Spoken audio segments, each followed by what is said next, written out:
السلام علیکم ورحمۃ اللہ وبرکاتہ۔ دوستو، آج پھر ہم آپ حضرات کے لیے لے کر حاضر ہوئے ہیں قاری حنیف ملتانی رحمۃ اللہ علیہ کا بیان۔ اس بیان کا عنوان ہے امام مہدی کب تشریف لائیں گے۔ اگر آپ کو یہ ویڈیو اچھی لگے تو ویڈیو کو لائک کریں، اور ہمارے چینل پر نئے ہو تو حافظ حذیفہ تجویدی کو بھی سبسکرائب کریں، جزاک اللہ۔ تو چلیے اس ویڈیو کو شروع کرتے ہیں۔ میرے ذمہ ڈیوٹی ہے میرے محبوب کی بشارت کی، کالی کملی والے کی خوشخبری کی۔ اتنا جلدی دنیا میں جا، اتنا جلدی دنیا میں جا کہ باپ کا انتظار نہ ہو، اور واپس کتنا جلدی آ کہ موت کا انتظار نہ ہو۔ فرمایا وَمُبَشِّرًا بِرَسُولٍ یَأْتِی مِن بَعْدِ اسْمُهُ احمد۔ اور لوگوں، میں تمہارے سامنے ایک آنے والے در یتیم کی بشارت اور خوشخبری سنانے آیا ہوں، جن کا نامی اس میں گرامی حضرت محمد مصطفیٰ صلی اللہ تعالی علیہ وسلم ہوگا۔ عیسیٰ علیہ السلام نے بشارت دے دی، سارے انبیاء بتاتے چلے گئے۔ کوئی نبی علاقے کا تھا، کوئی نبی ایک شہر کا تھا، کوئی نبی ایک ملک کا تھا، کوئی نبی ایک زبان بولنے والوں کا تھا، کوئی نبی تحصیل کا تھا، کوئی نبی صوبے کا تھا، کوئی نبی کسی برادری کا تھا، کسی خاندان کا تھا۔ فرمایا جاؤ، اب جو نبی آ رہا ہے وہ ساری کائنات کا نبی ہے۔ انسانوں کا نبی، پرندوں کا نبی، مچھلیوں کا نبی، جنگل کے جانوروں کا نبی، جنوں کا نبی، فرشتوں کا نبی اور نبیوں کا نبی تشریف لا رہے ہیں۔ جہالت اور زیادہ بڑھی سرزمین عرب میں، کفر نے وہ انگڑائیاں لی کہ ہر آدمی باہر ہو گیا۔ قریش کے خاندان میں حضرت عبداللہ حضور کے والد ماجد ہیں، سیرت کی کتابوں میں موجود ہے کہ ایک عورت کی حضرت عبداللہ پہ نظر پڑی، حضور کے والد پہ، تو دیکھ کے کہنے لگی مجھ سے شادی کرو۔ حضرت عبداللہ شرم کے مارے نظریں جھکا کر نکل گئے۔ کچھ دنوں کے بعد حضرت عبداللہ کو اس نے پھر دیکھا، کہنے لگی شاید تم نے یہ خیال کیا ہوگا کہ میں کوئی بازاری عورت ہوں جو تمہیں شادی کے لیے کہتی تھی۔ اصل بات یہ نہ تھی، میں توریت کی حافظ ہوں۔ توریت میں آخر الزماں پیغمبر کے باپ کی جو میں نشانیاں پڑھتی تھی، تیری پیشانی اس کی صداقت دیتی تھی۔ میری توریت میں آخر الزماں پیغمبر کے باپ کی جو نشانیاں ہیں، تیری پیشانی ان کی گواہی دے رہی تھی۔ میں چاہتی تھی کہ آخر الزماں پیغمبر کی ماں ہونے کا شرف حاصل مجھے ہو جائے، اور آج تم وہ امانت کسی کے سپرد کر چکے ہو، اب میں تم سے شادی کے لیے تیار نہیں۔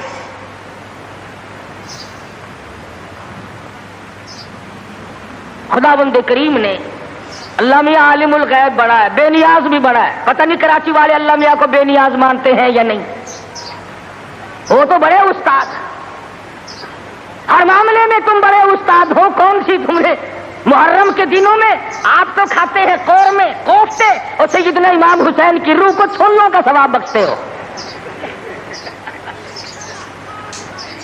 اور امام حسین کے گھوڑے کو بخشا کرو۔ جب میں پچھلے دنوں محرم پہ آیا تھا، جدھر سے گزرے چھولوں کی دیگ چڑی ہوئی ہے، بھئی یہ کیا ہے؟ امام حسین کی نیاز ہے۔ ارے تو کیوں نہیں کھاتا؟ اجے میں تو پہلے سے بیمار ہوں۔ آپ کھاتا پھرے سول حلوہ، اور سیدنا امام حسین کی قدر دیکھو، چھولے پکا پکا کے بھیج رہا ہے۔ اللہ والا بے نیاز ہے، وہ جانتا تھا کہ اگر حضرت عبداللہ زندہ رہے اور کوئی بہن اور کوئی بھائی پیدا کیا تو لوگ اس پہ بھی انگلی رکھ دیں گے کہ چلو پورا نبی نہیں تو یہ نبی کا بھائی تو ہے، آدھا نبی تو ہوگا نا۔ بڑا عالم الغیب ہے خداوند کریم۔ شکم مادر میں ہے ابھی کہ حضرت عبداللہ انتقال فرما گئے، دنیا والوں کو شبے سے بچا دیا، ورنہ خدا کی قسم اگر لوگ غلام احمد قادیانی کو نبی مان سکتے ہیں تو رسول اللہ کے بھائی کو کیسے چھوڑ دیتے؟ وہ تو شکر ہے اللہ میاں نے پہلے ہی کام ختم کر دیا۔ میرا نبی آئے میں بھی اکیلا، میرے نبی تو بھی اکیلا، میری خدائی میں کوئی ساتھی نہیں، تیری مصطفائی میں کوئی ساتھی نہ ہو، میرا ساتھی ہمسر ثانی کوئی نہیں، اس لیے تیری بھی نبوت میں کوئی ساتھی اور ہمسر نہیں ہوگا۔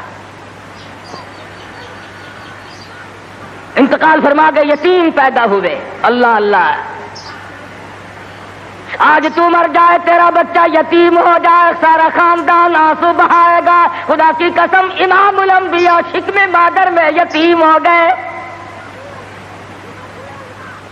یہ ثابت کر دیا اب کل کو باپ یوں نہ کہے نبی کو، آج تو توحید بیان کرنے لگا، کل میری کمائی کھائی تھی۔ فرمایا میرے کالی کملی والے کو کوئی بہتا نہ دینے والا نہ ہو، پہلے یتیم بنا دیا۔ علماء نے لکھا ہے چند دن پہلے، تھوڑے ہی دن گزرے تھے، ان باتیں ہو رہی ہیں، چل رہی ہیں کہ سیدہ آمنہ خاتون رضی اللہ تعالی عنہا کے گھر میں حضور اکرم صلی اللہ علیہ وسلم اس ربیع الاول کے مہینے میں، تحقیق علماء کی یہ ہے کہ 9 ربیع الاول کی یا 11 ربیع الاول کی، اس میں اختلاف ہے پیدائش میں، اور وفات میں کسی کا اختلاف نہیں۔ جس دن تم ڈھول بجاتے ہو وہ تو میرے آقا کی وفات کا دن ہے۔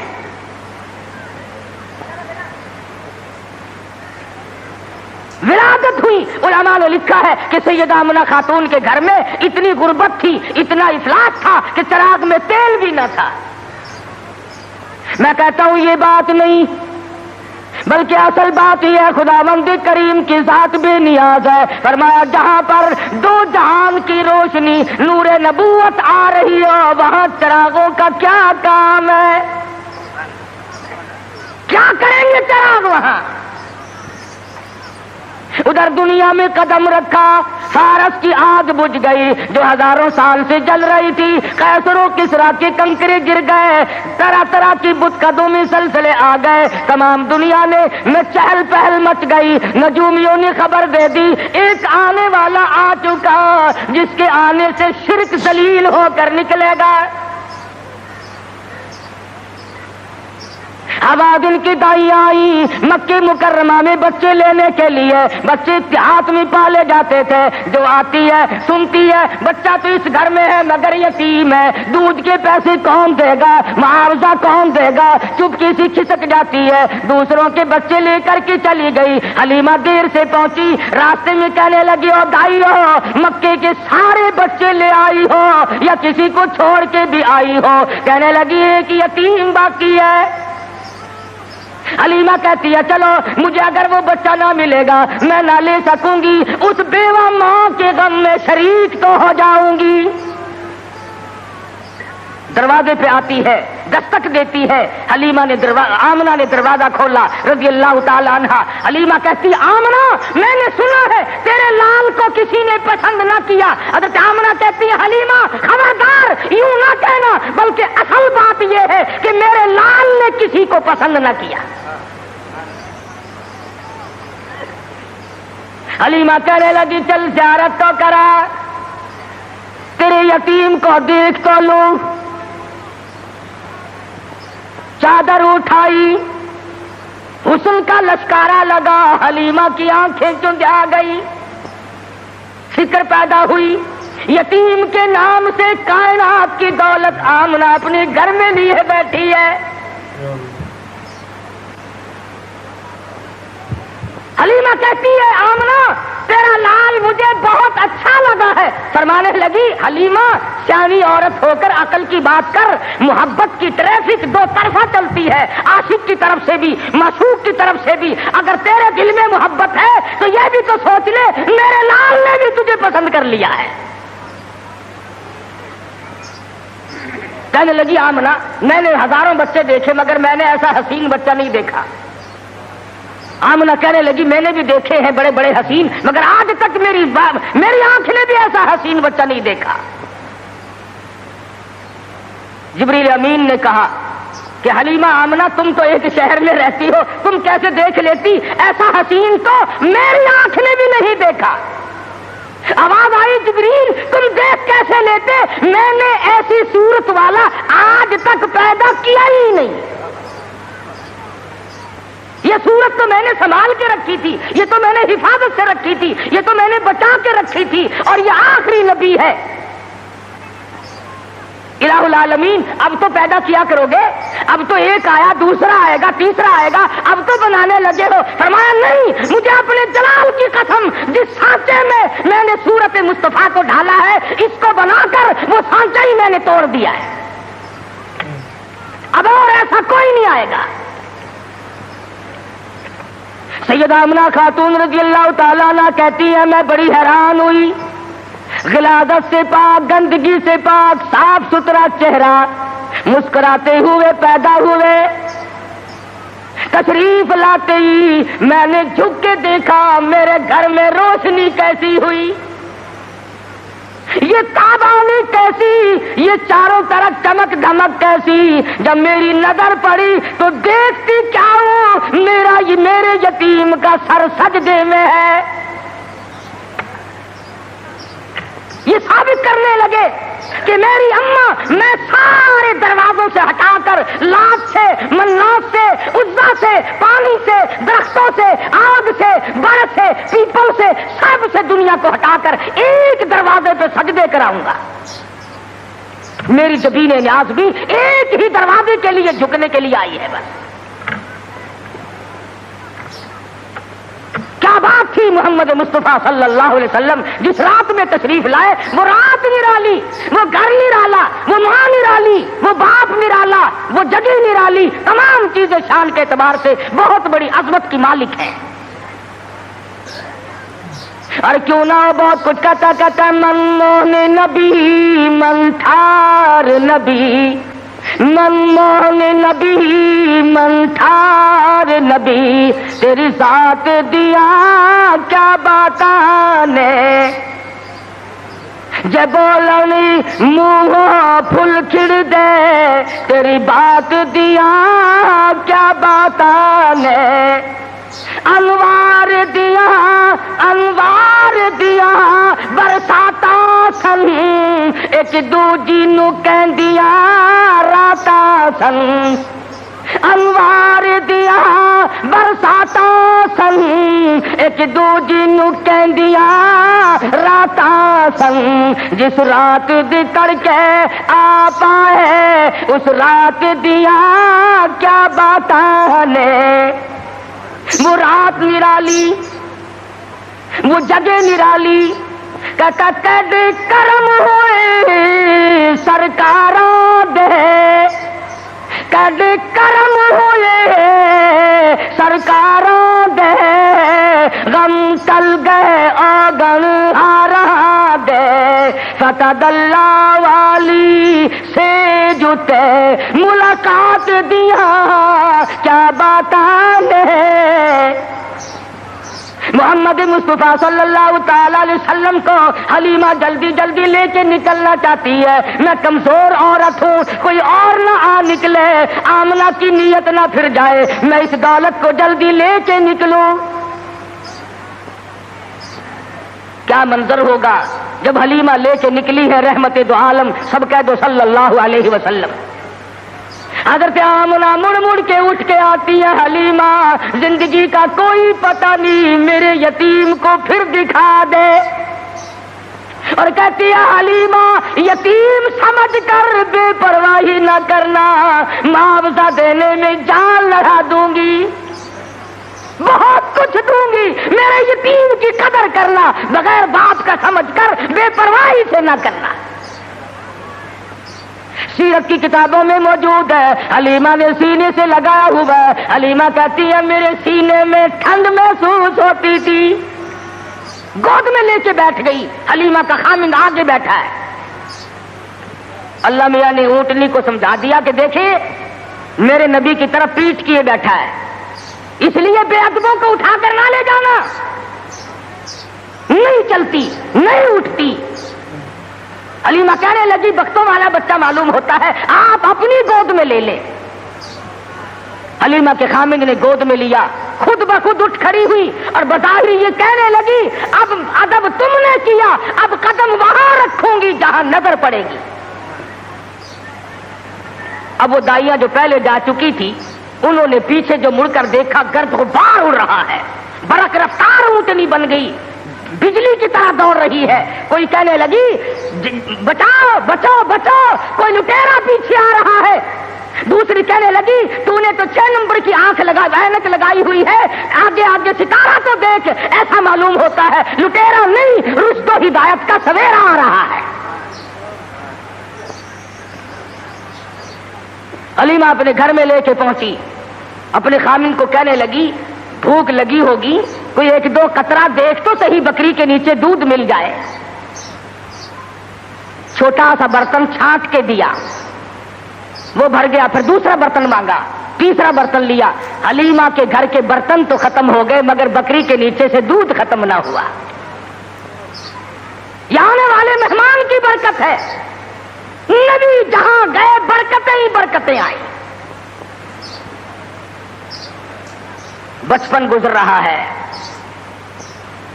خود حلیمہ فرماتی ہے رضی اللہ تعالی عنہا، میں کبھی کبھی محبت میں آ کر، فرط محبت میں آ کر دوسری طرف کا دودھ بھی حضور صلی اللہ علیہ وسلم کو پلانا چاہتی کہ دوسرے کا حصہ بھی انہیں کو پلا دوں، کہتے رب ذوالجلال کی قسم کبھی منہ نہیں لگایا۔ جس زبان سے خدا کا قرآن سنانا ہے، جس زبان سے اللہ پاک کی توحید بیان کرنی ہے، اس حلق میں دوسرے کا حق اگر چلا گیا تو پھر بیان کیسے ہوگا؟ نبی کے بچپن کی تعلیم ہے دوسروں کا حق نہ کھاؤ، دوسروں کا مال نہ کھاؤ، کسی کو لوٹو مت، کسی کو دجل اور فریب کے ساتھ دھوکہ نہ دو۔ آج ہماری زبان پہ ہے کہ میاں جب تک کوئی ہیرا پھیری نہ ہو کام ہی نہیں چلتا۔ اچھا اگر اسرائیل نے ہیرا پھیری شروع کر دی، آیا تو میرے لیے اور رگڑا چڑھا دیا تیرا، پھر تم جو کہہ رہے ہو کہ ہیرا پھیری کے بغیر تو کام ہی نہیں چلتا، اگر اسرائیل نے ہیرا پھیری شروع کر دی تو کام خراب ہوگا، وہ چلتا کیوں نہیں یوں کو تیرا نہیں چلتا۔ پہلے تو ہر میدان میں اتنی صفائی ہوا کرتی تھی کہ تاجر بھی، ذمہ دار بھی، ملازم بھی، امیر بھی، غریب بھی، ہر آدمی صفائی چاہتا تھا۔ صفائی سے لو، صفائی سے دو۔ اب تو چھوٹے بڑے، امیر غریب، حاکم محکوم، تمام کے تمام رگڑا پٹی میں لگے ہوئے ہیں۔ بے شک بے شک اللہ۔ 34 برس گزر گئے اسلام کو کمیٹیوں کے سپرد کرتے کرتے کہ تم پرکھ کے دیکھو اسلام پتلا ہے کہ موٹا ہے۔ جو آتا ہے اسلام کو کمیٹی کے سپرد کرتا ہے، اپنے گھر میں نہیں آنے دیتا۔ لگا چل کمیٹی تجھے دیکھے گی، تو تکڑا ہے کہ ماڑا ہے، تو پتلا ہے کہ موٹا ہے، چھوٹا ہے کہ نیڑا ہے، کمیٹی تجھے پرکھ کے دیکھے گی۔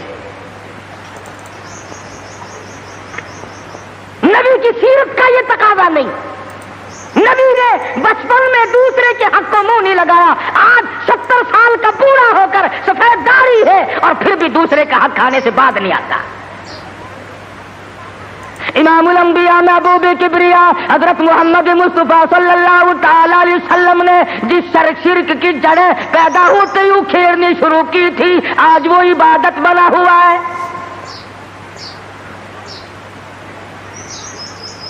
آج اس کو ہم نے عبادت کا رنگ دیا۔ مدنی کریم صلی اللہ تعالی علیہ وسلم کو سیدہ حلیمہ رضی اللہ تعالی عنہ گود میں لیتی ہے، بڑا پیار کرتی ہے۔ کتنی خوش نصیب مائی ہوگی جس کو حضور کی رضائی ماں بننے کا شرف حاصل ہوا۔ تو کیا جانے حضور اکرم صلی اللہ علیہ وسلم کا ایک صحابی ہے، ایک غلام ہے، دیوانہ پروانہ ہے، اس کی کئی شادیاں ہیں، عورتیں اس کی کہتی ہیں، کئی بیویاں ہیں، ہر بیوی کہتی ہے میں نے یمن سے عطر منگا کے دیکھ لیا، میں نے فلسطین سے عطر منگا کے دیکھ لیا، میں نے مصر سے عطر منگا کے دیکھ لیا، جیسی خوشبو تیرے بدن سے آتی ہے وہ عطر کہیں ملتا نہیں۔ صحابی رو پڑا اور کہنے لگا جہاں سے مجھے یہ عطر ملا ہے وہ دکان ختم ہو گئی، میں بڑا سخت بیمار تھا، مدنی کریم صلی اللہ تعالی علیہ وسلم مجھے پوچھنے کے لیے تشریف لائے، میں نے عرض کیا میرے بدن میں بڑا شدید درد ہے، بڑی تکلیف ہے، آپ نے رحمت والا ہاتھ میرے بدن پہ پھیر دیا، اس دن سے آج تک ہی میرے جسم کی خوشبو کا کستوری اور زعفران مقابلہ نہیں کر سکتے۔ نبی نے جس کے بدن پہ ہاتھ پھیرا، ارے اس کی خوشبو ختم نہیں ہوتی، جو حلیمہ 2-2.5 برس تک سینے سے لگا کر دودھ پلاتی رہی، حلیمہ کو کتنا اونچا مقام ملا ہوگا۔ بچپن گزرا، جوانی آئی، شباب آیا، عادت ہے اللہ اللہ کرنے کی، عبادت کرنے کی، کئی دن کا کھانا دانا لے کر غار ہرا میں جا کر اعتکاف فرماتے ہیں۔ وہاں بیٹھے بیٹھے ایک دن فرشتہ آیا اور اس نے قرآن مجید کی 2 آیتیں سکھا دی، اتنا سرور آیا، اتنی لذت آئی، اتنا کیف آیا، اتنی حلاوت آئی، اتنا ذائقہ پڑا کہ حضور اکرم صلی اللہ علیہ وسلم بےتاب رہتے تھے کہ خدا کا قرآن اور کب فرشتہ لے کے آئے گا، کب وحی آئے گی، کب وحی آئے گی۔ حضور تو قرآن کا انتظار کرتے تھے، ہم انتظار کرتے ہیں کب؟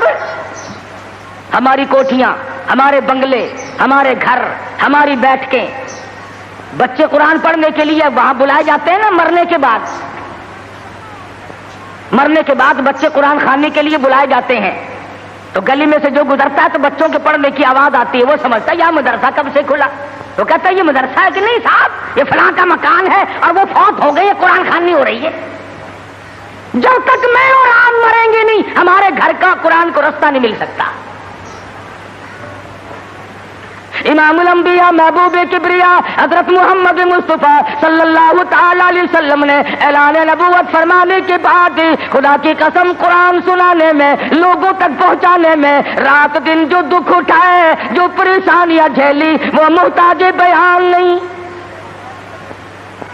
سیرت کی کتابیں اٹھا کر کے دیکھو، حدیث پاک کی کتابیں اٹھا کر کے دیکھو، ارشاد فرمایا جتنا اللہ کی راہ میں مجھے ستایا گیا اتنا کسی کو نہیں ستایا گیا۔ سارا مکہ گواہ ہے، کوئی گلی ایسی نہیں، کوئی چوک ایسا نہیں، کوئی بازار ایسا نہیں جہاں پر مدنی کریم صلی اللہ علیہ وسلم کو پتھر نہ مارے گئے ہوں۔ خود ارشاد فرماتے ہیں غیر تو غیر رہے، بیگانے تو بیگانے رہے، سگے چچا کا یہ حال ہے، ابو لہب کا یہ حال ہے، سر سے پاؤں تک جسم کا کوئی حصہ ایسا نہیں جہاں پہ سگے چچے کے ہاتھ کا پتھر نہ لگا ہو۔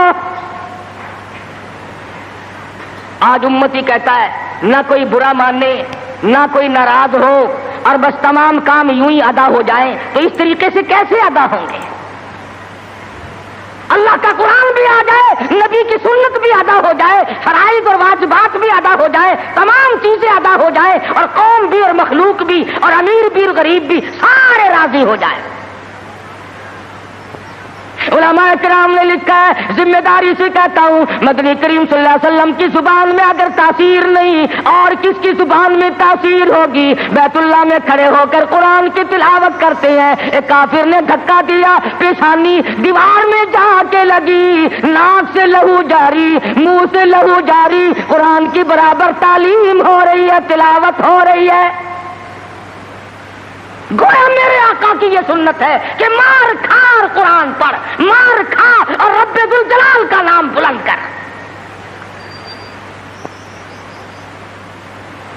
تمہیں کیا معلوم کہ سرکار دو جہاں حضرت محمد الرسول اللہ صلی اللہ علیہ وسلم کو کن مشکلات سے دوچار ہونا پڑا، تم اور میں تو نہیں جان سکتے۔ ٹھیک ہے یہ بات مخفی نہیں ہے، اس کا کون انکار کرتا ہے کہ امام الانبیاء کا حسن، آپ کا جمال، آپ کا جو خداوند کریم نے صورت بخشی تھی وہ سارے جہان سے نرالی تھی، اور یہ بھی تو دیکھ کہ اس حسن پہ، اس چہرے پہ لوگوں نے پتھر مار مار کر اس کو زخمی کیوں کیا ہے؟ وہ کیا بگاڑ ہے،